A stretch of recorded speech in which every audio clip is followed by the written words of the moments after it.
That right there is my YouTube channel being audited by Vidiq. And that right there is another one of my YouTube channels being audited. And I'll tell you exactly how I managed that. And no, I didn't pay anybody. I'll also tell you about my two completely different experiences with both channel audits. Spoiler alert, one of them made me quit watching Vidiq live streams for months. Poor Winston never heard the end of it. Right, Winston? Anyways, first let's talk about the good channel audit I received with their new live stream format. This new live stream format will be very important when I get to the bad story later. Aside from Dan getting hung up on his own audio issues and assigning it to me. Very put off by the audio on this video. So I was going to say, Dan, I thought the audio was excellent. My recent audit was very encouraging. So first off, what is this new format style that IQ has on their live streams? Well, now their channel audit forum no longer just has you submit your channel. You get to ask a specific question, some sort of focus that you want them to tackle during the audit. That could be your thumbnails, your overall channel look. It could be all sorts of things that you feel like you personally need help with. Basically, they're asking you to be very specific and not be vague at all. And I got brownie points for that one. Dan made very clear that I was not vague. If you fill out that section, and you should, don't keep it vague on us. Monetize with Micah did not keep it vague. They asked... So one of the big questions, how did I not just get a channel audit, but two channel audits? Well, I'll tell you how I got the first channel audit later, but let's focus on the second one on this new format that they have. One of the things I've noticed over the past year of watching these live channel audits is that they always start the live stream picking some of the earliest choices. So I kind of have realized for a while now I need to get up early or, stay up late and figure out when they first post the live stream premiere. That way I can be one of the first ones to enter. I haven't put a ton of effort into that until now. And the first time I tried doing that, it worked. And lucky for me, I was the very first one on their live stream. But enough about how I got the audit. So how was I specific with this new format? I told them that I wanted to have my first 15-30 seconds and my hooks examined on my earliest videos, which apparently caused some confusion. We think earliest videos actually means the earliest that pop up. But anyways, me commenting on specific things that I wanted looked at meant that my channel audit review was going to go much better than it did the previous time, which I kind of don't want to talk about, but I will for your sake. Yeah, we used to just look at titles and thumbnails and kind of ponder things, but now you have an opportunity to say, no, this is what I need help with. So what did old Rob and Dan have to say about my channel? Well, they actually had some very encouraging things to say. Aside from the initial confusion when they watched one of the videos that I specifically did not want them to watch, but they did anyways. They found my hooks in my first 15 or 30 seconds to be great. They really enjoyed the fact that I was being natural and raw. I think this is pretty solid. I like that it wasn't like, I'm Monetize with Micah. Welcome back to my channel. On this channel, I do... And they liked that I had a natural on-camera presence, but it's not really natural. I have a degree in radio television. I practice this a lot. This feels like the creator has a genuine interest and passion for what they're talking about. And so I already feel that connection. But that's not all they did. Something that was really helpful, they polled the audience on a specific question that I was actually having trouble with. Now, after they got onto the right videos and watched one of the ones that had a lot more editing, I wanted to see if my earlier videos had better hooks than my latest videos. And they actually polled the audience on it. So we saw two very different ways of presenting within the same channel from the same creator. And I'm just wondering, which resonated with you most? Some of the people out there made it very clear that they preferred the non-editing style over the style that took me way more time. It's interesting how this creator is experimenting with what is the best way to present themselves on this channel. So probably on this channel, what I'm going to continue doing is doing some videos that are highly edited and some that are not edited at all. But it was extremely helpful having this new format because I was able to get specific feedback on things that I was having trouble with at the moment and not just them kind of rolling the dice hoping, I hope this is what he wants me to look at. Because one thing about your channel audits is you don't get to choose when you get the audit. You just try every week and the roll of the dice says you either do or you don't, which was another problem with the bad audit, which I'll get to in just a minute. So did this help my channel to get a vidIQ channel audit? Well, it actually helped my sub count quite a bit, but I'm going to tell you exactly why you shouldn't expect this to happen. I had been stuck on 5 subscribers for weeks, and after the live stream, I had almost tripled my subs with 15 subscribers. Shut up, Winston.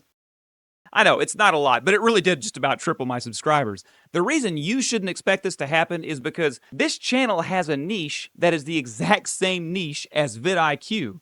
And a lot of times when people are watching these bigger channels like vidIQ, they kind of feel a little disconnected because they feel like these guys have been doing it a long time. They have millions of subscribers. The audience may feel like they forget what it's like to be the little guy. Well, right now with, 5 subscribers, actually 15, I still have a very clear understanding of what it's like to be the little guy. So I think I really had an advantage, and that's why I got so many extra subscribers whenever my channel went live on this live stream. All right, I've put it off long enough. Now it's time for the bad audit. Now, I gotta say, it wasn't really bad. It's not like they said that, my channel sucked or something, but I did take it very personally because of an incorrect diagnosis, which I'll get to in just a minute. Now, there are a few things you need to realize. Number one, I was completely hoping that a vidIQ channel audit would boost me up to monetization on this particular channel. This channel was already monetized by the time I got to the point that they actually chose me in one of the live streams. Randomly chose me. Speaking of which, so how did I get this channel audit? Well, I was very diligent for about a year. And even after I was monetized, I still kept trying to get a channel audit because I was hoping that that moment that I got the channel audit would be some sort of magical thing. One of the very important things that I did was I watched every single live stream all the way through. Now, the reason that's important is, yeah, you can try to be one of the early ones. That's very helpful. You can try to just, get it before they start. That's also helpful. But if you watch till the end, a lot of the times, not always, they'll do a hashtag or a random entry and they'll reset the formula and then they'll go in and they'll just start picking some random ones based off of a hashtag that you put in the live stream feed. That's how this channel got on there. And in the past, at least, whenever they did that, they did it a little bit different than they were doing other types of their audits, which I won't get into right now. Before I talk about what was so bad, let's talk about what they liked. One of the things they liked was the name of the channel, which is Super Hippie Man. Super Hippie Man. I love the name. What a great name. I like that name. I don't want to get into the origin of it, but if you want to know the origin of that name, just put in the comments, name origin, and I'll tell you all about it. Now, what did they like?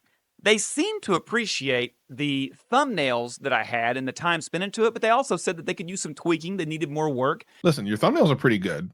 Yeah. I mean, there's some, you could tweak some of them. They were overall very impressed with some of the aspects of my channel. Specifically, Travis really enjoyed the idea I had for a Superman video game that I did a video on. The Superman one's really good. I think that's a great one, right? But again, they didn't watch any of the videos because I wasn't able to tell them specifically what kind of help I was needing. Which brings me to another point. I had just recently tried a brand new format on my channel. Normally, I was just doing game reviews, and every now and then I'd do some sort of game tips or something like that. But I decided I'd give it a go at some comedy videos. I used the game Job Simulator to do some comedy videos, and these videos were having strange results. Now, what these strange results was they were getting quite a few views for just, a very short amount of time, which was about, 2,000 to 5,000 views, and they weren't getting any engagement. Very few likes, very few comments, which, by the way, if you haven't yet, you should like and comment on this video. But the point, I was very confused how a video could be pushed out so much and get thousands of views, but nobody really seemed to care about it. Well, wouldn't you know it, Travis had the same thought. Oh, that's interesting. Yeah. Okay. I did want to have a look at this. So engagement-wise, this is interesting. He realized at those videos that I had just tried brand new format. If I could have, I would have erased those 2 videos and let them audit my channel without even knowing that was there. But unfortunately, that wasn't the case. And Travis used some very smart thinking. He looked at those videos, and the first thing he thought was, a video that has a lot of views, but no likes, no comments, that's kind of weird. I wonder if he's using a third-party source. We're not suggesting anything suspicious is going on here. And so basically they said that the thing that I needed to work on was I didn't need to buy views in the promotions tab. I needed to get views organically. What are you suggesting there, Travis? That they've maybe used this tool? 100% I'm suggesting that. I had just gotten that thing monetized. I wasn't spending my hard-earned dollars on views that weren't going to do me any good. I know all about that stuff. So then they went on and they explained all this. They talked about how they were going to have a video coming out on it. Okay, even Winston's sad about it. I had built it up in my head to be something that was going to show me exactly what I was missing to blow up my channel. I thought that they were going to show me some sort of thing, or people were going to see it on the live stream and start subscribing. I don't think I got a single extra subscriber whenever that happened. And I was a mess. I wasn't mad at vidIQ. I didn't feel like they did anything wrong. I just felt like the situation was just the worst happenstance because I had tried 2 new videos. They were literally just like a week or so old. They didn't even need to be on there for this audit because I was trying something totally new and I didn't even want any help on it. I just wanted to see what I could do with the way the channel was before. Since they saw those clues that let them know this is typically what happens when people are buying views, that's the direction it went. And I was just I was like done with watching live streams. I didn't watch them for months. It took me starting this channel and realizing that I was missing out on a lot to actually start doing that again. So one tip you should take if you have a channel audit, don't take it personally because they're not actually auditing channels for you. And they've said this many times before. The reason for the channel audits isn't because it helps you to have some sort of big thing happen. It's to help all the others that are diligently watching each week to see tip after tip after tip after tip. And eventually you get to the point when a channel pops up, you can start naming the things that they're going to say. And that's when you get true growth on YouTube. Whenever you're able to just sit back and objectively look at something and say, you know what? Their thumbnails aren't too bright. You know what? Their channel has no focus. You know what? This video here, this title makes no sense. So if you were hoping that a channel audit would somehow blow up your channel, that likely won't happen. But there are many ways that you can do that on your own, starting with this video right here.